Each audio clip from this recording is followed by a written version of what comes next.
maka sistem laporan yang sekarang sudah terjalin untuk keracunan pangan dari Puskesmas, Dinas Kesehatan, dan Kementerian Kesehatan.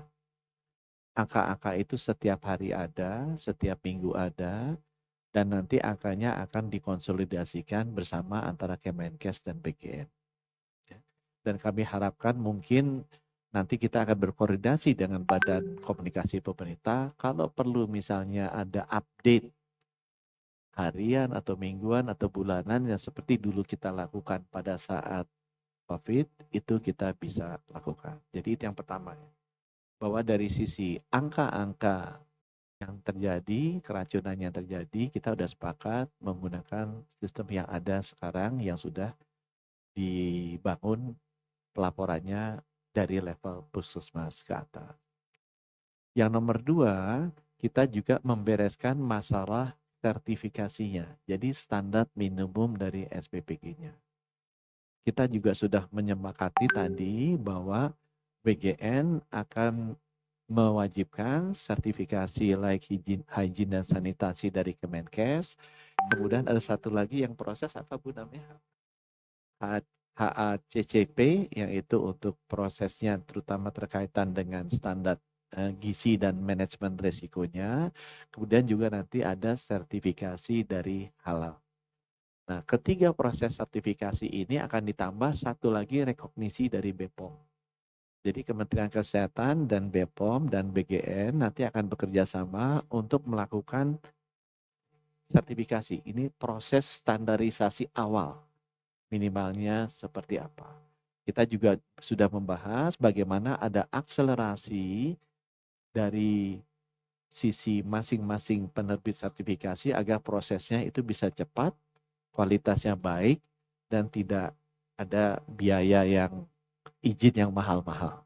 Itu yang kedua ya, mengenai proses sertifikasi. Proses yang ketiga yang paling penting adalah pengawasannya itu sendiri. Nah, kita sejak meeting hari Minggu kemarin juga sudah berkoordinasi dengan Pak Mendagri nih. Langsung hari Seninnya kita kumpulin seluruh kepala daerah, kepala dinas kesehatan untuk mendiskusikan bagaimana kita bisa membangun sistem pengawasan yang komprehensif. Nah, tadi juga sudah setuju di meeting bahwa pengawasan itu secara internal akan dilakukan oleh BGN setiap hari. Kita akan membangun checklist apa saja yang mesti diawasi. Contohnya, itu kan ada bahan baku yang kita pakai. Apakah bahannya memang kualitasnya bagus apa tidak? Itu dibicarakan. Tadi Kepala Badan Pangan Nasional bilang ada standar-standarnya untuk mengecek kualitas bahan baku. Tadi juga kita bahas bahwa kualitas air itu sangat penting untuk menentukan apakah nanti makanan yang disajikan itu baik atau tidak. Itu juga nanti akan dilakukan proses pengawasannya on daily basis oleh Badan Gizi Nasional.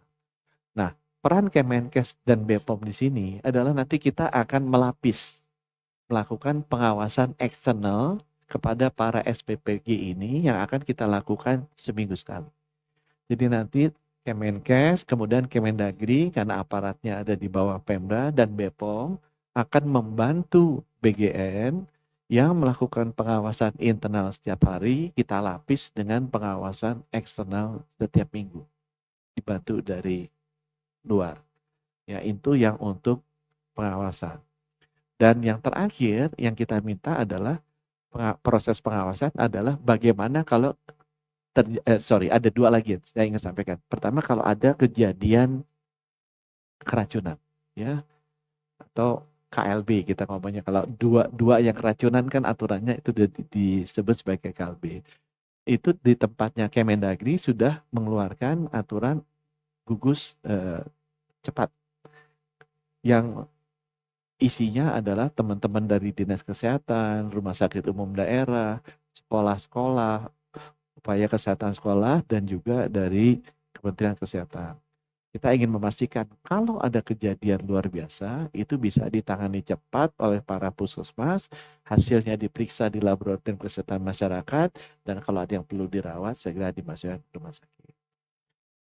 Kemudian yang terakhir, yang terkait dengan pengawasan yang tadi Pak Menko sampaikan, kita juga ingin melibatkan unit terbesar penerima. Karena pengawasan itu selain pengawasan di produksinya, juga harus ada pengawasan di penerimanya.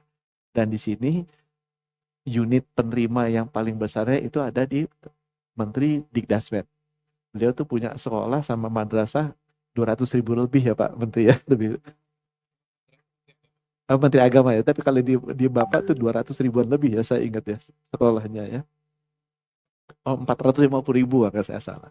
Jadi kita juga akan melibatkan sekolah-sekolah penerima dari makanan ini untuk bantu melakukan pengawasan sebelum itu dimakan. Dan kita akan berkoordinasi dengan Pak Menteri Mendikdasmen agar kita bisa memanfaatkan upaya unit-unit kesehatan sekolah, upaya kesehatan sekolah di seluruh sekolah-sekolah di bawah beliau untuk bisa membantu mengawasi. Seenggaknya begitu makanya datang kan kita bisa ajarin, dilihatlah warnanya ada yang berubah apa enggak, baunya ada yang aneh apa enggak, fisiknya ada yang lendir-lendiran apa enggak. Nah, pengawasan-pengawasan sederhana itu nanti kita akan kerjasamakan dengan seluruh sekolah-sekolah yang ada di Pak Menteri Mendikdasmen untuk mengurangi risiko keracunan pada saat misalnya makanan ini dibagikan. Di luar itu, kita ada yang pengawasan yang sifatnya lebih memonitor program. Tadi juga sudah disetujui bahwa setiap 6 bulan, para peserta atau penerima manfaat gizinya Pak Dadan ini akan kita ukur tinggi badan dan berat badannya. Dan itu akan masuk by name, by address ke laporan melengkapi data cek kesehatan gratisnya anak-anak sekolah, sehingga kita bisa tahu efektivitas programnya ini seperti apa. Dan setiap tahun sekali, tadi Pak Dadan sudah bantu kami, kita akan melakukan survei gizi nasional. Ya, dulu kan kita lakukan untuk stunting saja, yang setiap tahun. Ini nanti akan ditambah juga untuk di atas 5 tahun khusus untuk anak-anak sekolah. Sehingga dengan demikian kita bisa melihat perkembangan status gizi seluruh anak-anak kita, dan kita akan menggunakan itu sebagai masukan untuk kebijakan-kebijakan yang nanti akan kita lakukan.